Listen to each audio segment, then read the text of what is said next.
Hey, hello guys, welcome back another video. Today in this video I'm going to show you how you can cancel and return your Halfords order. All steps and all methods you can see on your screen. So let's get started. Cancel Halfords Order online.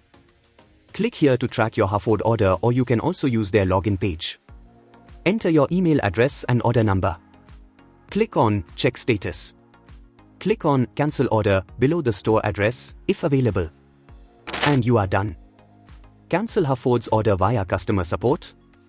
You can also make a call to their team by dial 033013597779 and connect with their team on call and ask them to cancel your order by providing them with your order number and email address. They will then cancel your order for you. Their phone lines are open Monday to Saturday from 8 a.m. to 6 p.m. and Sunday from 10 a.m. to 5 p.m. And you are done.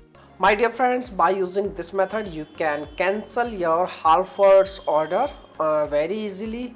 Hope you like this video. If yes, please hit a like button and thank you so much for watching this video.